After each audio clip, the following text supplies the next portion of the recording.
Hi friends, welcome to English Mithra and welcome to FAQ session. നിങ്ങളുടെ doubts നിങ്ങൾ ചോദിച്ചിട്ടുള്ള comment സെക്ഷനിൽ ചോദിച്ചിട്ടുള്ള കുറച്ച് ഡൗട്ട്സ് ആണ് നമ്മൾ ഇന്ന് നിങ്ങൾക്ക് വേണ്ടി ക്ലിയർ ചെയ്യാൻ പോകുന്നത്. അപ്പോൾ ആദ്യത്തെ ക്വസ്റ്റ്യൻ ഞാൻ ചോദിക്കും. Okay. Can I use how about going to Dubai അല്ലെങ്കിൽ how about going to a movie? ഈ രണ്ട് സെന്റൻസ് കൊടുത്തിട്ടുണ്ട്. അപ്പോൾ അത് രണ്ടും പറയാൻ പറ്റുമോ എന്നാണ് ചോദിച്ചിരിക്കുന്നത്. How about going to Dubaiയും പിന്നെ how about going to a movieയും. അതും യൂസ് ചെയ്യാൻ പറ്റും, രണ്ടും യൂസ് ചെയ്യാൻ പറ്റും. അതൊരു സജഷൻ ആണ്, ലൈക്ക് പോയാലോ എന്നുള്ളത്. നമുക്ക് ദുബായ് പോയാലോ, നമുക്ക് അതിനെക്കുറിച്ച് എന്താ അഭിപ്രായം, ഒരു അഭിപ്രായം ചോദിക്കുകയാണ്. ആ കേസിൽ രണ്ടും ചോദിക്കാം. ദുബായിൽ ട്രിപ്പ് പോകുന്നതിനെ കുറിച്ച് ഇപ്പം നമ്മൾ എവിടെ ട്രിപ്പ് പോകും എന്ന് ചോദിക്കുമ്പോഴത്തേക്കും how about Dubai, how about going to Dubai എന്ന് പോലും പറയണ്ട, ഹൗ അബൌട്ട് ദുബായ് എന്ന് പറഞ്ഞാലും മതി. പിന്നെ how about going to a movie. To a movie is incorrect ആണെന്ന് പറയില്ല, പക്ഷെ how about going to the movies എന്ന് പറയുന്നതായിരിക്കും better. It's A better usage. അത് യൂസ് ചെയ്യുന്നതായിരിക്കും നല്ലത്. ഓക്കെ, ഇനി അടുത്തത്. there is no mistake in what I said. Correct ആണോ? ഐ തിങ്ക് നിന്റെ വീഡിയോയുടെ താഴെ വന്ന കോമന്റ് ആണിത്. there is nothing wrong in what I said ന് പകരം ഇത് യൂസ് ചെയ്യാൻ പറ്റുമെന്നാണ് ചോദിച്ചിരിക്കുന്നത്. ഈ സെന്റൻസിൽ ഗ്രാമാറ്റിക്കലി മിസ്റ്റേക്ക് ഇല്ല, പക്ഷെ അങ്ങനെയല്ല. നമ്മൾ ആ ഒരു ഇംഗ്ലീഷ് എന്നുള്ള രീതിക്ക് അല്ലെങ്കിൽ ഒരു നേറ്റീവ് സ്പീക്കേഴ്സ് ഒക്കെ എന്റെ ഭാഗത്ത് ഒരു തെറ്റില്ല എന്നുള്ളത് കറക്റ്റ് അതുപോലെ ട്രാൻസ്ലേറ്റ് ചെയ്ത് പറയാം. മലയാള സെന്റൻസും എക്സാക്ട് ഇംഗ്ലീഷിലേക്ക് ആക്കാൻ പറ്റില്ല. ബിക്കോസ് മലയാളം ഇന്നൊരു കോമന്റിൽ ഒരു ഡൗട്ട് ഉണ്ടായിരുന്നു, എന്തോ ഒരു ഡൗട്ട് ഉണ്ടായിരുന്നു, ഡൗട്ട് ചെയ്യാൻ മറന്നുപോയി. എന്തോ ഒരു ഡൗട്ട് ഉണ്ടായിരുന്നു, അതിന്റെ എക്സാക്ട് ആയിട്ടുള്ള ഒരു ഇംഗ്ലീഷ് ഇതിൽ അവൻ പോത്ത് പോലെ കിടന്നിറങ്ങി, അവൻ പോത്ത് പോലെ കിടന്നിറങ്ങി എന്നുള്ളത് എങ്ങനെ പറയുന്നുള്ളത്.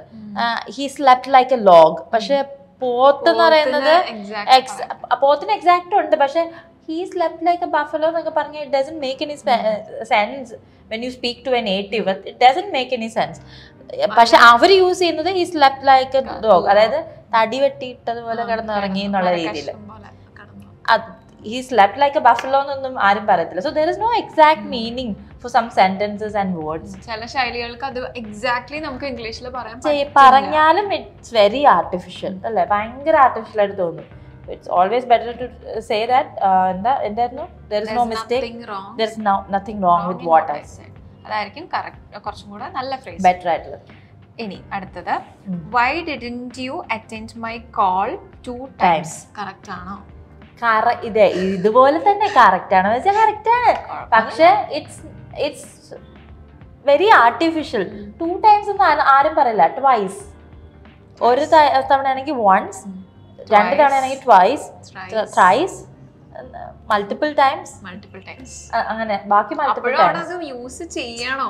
വേണ്ട, അങ്ങനെ വിളിച്ചു എന്ന് പറയണ്ട. ബട്ട് അങ്ങനെ പറയണമെന്നെങ്കിലും you shouldn't say 2 times, you can simply say twice.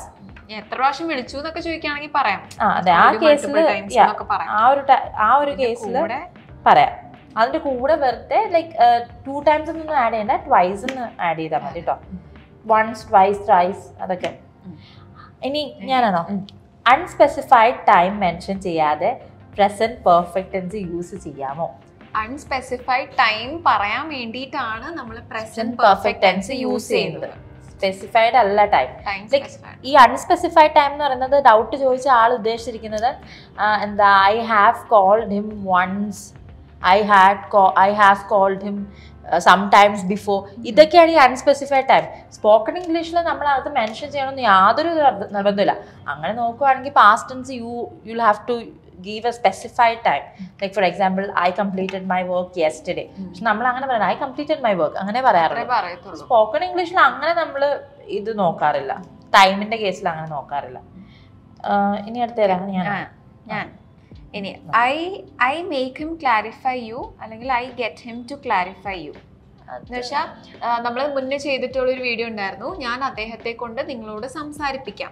അതിന്റെ English I have him talk to you എന്നാണ്. അപ്പൊ അതിന്റെ താഴെ വന്നൊരു കമന്റ് ആണ് I make him clarify you അല്ലെങ്കിൽ I get him to clarify you use ചെയ്യാം. I make him clarify you എന്ന് പറഞ്ഞാൽ നമ്മൾ ബലം പ്രയോഗിച്ച് ചെയ്യിപ്പിക്കുന്ന പോലെ I make him do that is very aggressive usage ആണ്.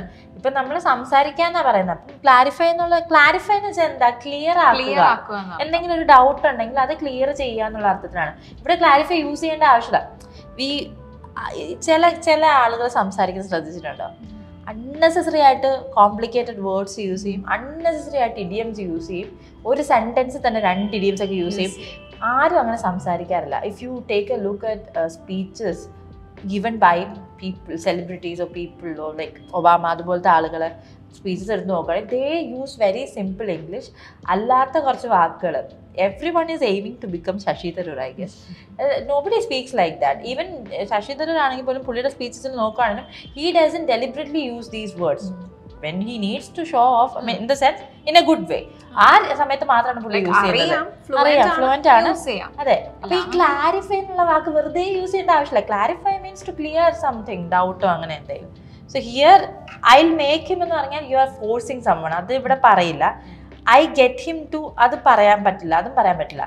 ഇതിപ്പോ ഫ്യൂച്ചറിലെ കാര്യം ആയതുകൊണ്ട് വില്ല് നിർബന്ധമായിട്ട് യൂസ് ചെയ്യണം. So I will have him is the best, I will get him to clarify you എന്ന് പറയുന്നതും doesn't actually make much sense. Clarify you or clarify it to you. Clarify it to you, but clarify again അവിടെ ആ വാക്കേ suitable അല്ല. Clarify എന്നുള്ള വാക്ക് ആ വീഡിയോയുടെ താഴെ വരേണ്ട ആവശ്യമില്ല. Okay okay. ഇനി അടുത്ത് ഞാനല്ലേ, എനിക്ക് പോകേണ്ടി വന്നു. എനിക്ക് പോകേണ്ടി വന്നു, ഐ ഹാഡ് ടു ഗോ ആണ്. അത് നമുക്കൊരു കമന്റ് വന്നായിരുന്നു. അപ്പൊ നമ്മൾ വിചാരിച്ചത് ആ വീഡിയോയുടെ കോണ്ടെക്സ്റ്റിലാണ്. എന്തായിരുന്നു, എനിക്ക് കോൾ എടുക്കാൻ പറ്റില്ല, when I reached there, ഏതോ ഒരു കോൾ എടുക്കാൻ പറ്റിയില്ലെന്നോ അങ്ങനെ എന്തോ ഒരു ഇതിന്റെ ഇതില അവന് പോകേണ്ടി വന്നു അങ്ങനെ എന്തോ, അങ്ങനെ ഒരു വീഡിയോയുടെ താഴെയാണ്. അപ്പൊ ആ കോണ്ടെക്സ്റ്റിൽ ബന്ധമില്ലാത്തോണ്ട് അത് കറക്റ്റ് അല്ലാന്നാണ് കൊടുത്തിരിക്കുന്നത്. പക്ഷെ ക്വസ്റ്റ്യൻ എനിക്ക് പോകേണ്ടി വന്നു ഇങ്ങനെയായിരുന്നു. പുള്ളി കോമെന്റ് ചെയ്തത് I had to go correct ആണോ എന്നുള്ളത്. അപ്പൊ ആ കോണ്ടെക്സ്റ്റിൽ കറക്റ്റ് അല്ല. പിന്നെയാണ് എനിക്ക് പോകേണ്ടി വന്നു, I had to go correct ആണോ, അത് കറക്റ്റ് ആണ്. ഇനി അവൻ അവിടെ ഉണ്ടായിരുന്നു, വാസ് ഹി ദേർ, അത്രേ ഉള്ളൂ. സിമ്പിൾ. Was he there. ഇനി ഞാൻ I don't feel like this video, correct ആണോ? അതിന്റെ പ്രശ്നം എന്താണെന്ന് വെച്ചാല് കോണ്ടന്റ് തന്നെ അതായിരുന്നു. ഐ ഡോണ്ട് ഫീൽ ലൈക്ക് കഴിഞ്ഞാൽ നമ്മൾ എപ്പോഴും ING ഫോം യൂസ് ചെയ്യുന്നത്. അത് ഞാൻ സ്പെഷ്യൽ ആയിട്ട് പ്രത്യേകം പറഞ്ഞതാണ്. I don't feel like this video എന്ന് വെച്ചാൽ അതിന്റെ അർത്ഥം വീഡിയോ ഒരു വൈബ് തരുന്നുണ്ട്, ആ വൈബ് എനിക്ക് കിട്ടുന്നില്ല എന്നുള്ളതാണ്. നമ്മൾ പ്രത്യേകിച്ച് അതിനകത്ത് if you wanted to like say I don't like this video ആണെങ്കിൽ I don't like this video, I don't feel like watching this video, അല്ലെങ്കിൽ I don't like this video, I don't feel like this video എന്ന് പറയരുത്. അപ്പൊ ഇത് correct ആണോ ചോദിച്ചിട്ടുണ്ട്, അത് correct അല്ല. ഓക്കെ, ആ കോമന്റിൽ തന്നെ റിപ്ലൈ കൊടുത്തിട്ടുണ്ടെന്നാണ് എന്റെ വിശ്വാസം. ഓക്കെ, അടുത്തത് ഗോ ടു ഹോം എന്താണ് പറയാത്തത്? ഗോ ടു ഹോം നമ്മളെപ്പോഴും ഗോ ഹോം എന്നാ പറയുന്നത്, അവിടെ ടു യൂസ് ചെയ്യില്ല. Why? Go to home, home എന്ന് പറയുന്നത് അവിടെ നൗൺ ആയിട്ടില്ല, ഒരു ആഡ്വേർബ് ആയിട്ടാണ് യൂസ് ചെയ്യുന്നത്. ആഡ്വേർബ് എന്ന് പറയുന്നത് നമ്മൾ ഒരു എന്താ ആക്ഷനെ ഡിസ്ക്രൈബ് ചെയ്യുന്ന ഒരു വേർഡാണ് ആഡ്വേർബ് എന്ന് പറയുന്നത്. അപ്പോൾ ഹോം എന്ന് പറയുന്നത് അങ്ങനെയാണ് കൺസിഡർ ചെയ്യുന്നത്. ഹോം മാത്രമല്ല, anywhere, here. Go to anywhere എന്ന് പറയുന്നില്ല, ഗോ എനിവെയർ എന്നല്ലേ നമ്മൾ പറയത്തുള്ളൂ. ഗോ ടു ഹിയർ എന്ന് പറയില്ലല്ലോ. ഹിയർ, ഡൗൺ സ്റ്റേഴ്സ്, പിന്നെ കുറേ വാക്കുകളുണ്ട്, അങ്ങനെ കുറേ വാക്കുകളുണ്ട്. ഗോ എബ്രോഡ് എന്നേ പറയത്തുള്ളൂ, ഗോ ടു എബ്രോഡ് എന്ന് പറയില്ല. അപ്പൊ അങ്ങനത്തെ വാക്കുകൾ എന്ന് പറഞ്ഞാൽ ഡിസ്ക്രൈബിങ് വേർഡ്സ് ആണ്. അപ്പൊ അതിന് നമ്മൾ എന്ത് യൂസ് ചെയ്യില്ല, ടു എന്ന വാക്ക് അതിന് മുന്നേ യൂസ് ചെയ്യില്ല. അതുകൊണ്ടാണ് ഗോ ടു ഹോം എന്ന് പറയാത്തത്. But you can say I am going to my home. My home എന്ന് പറയാം.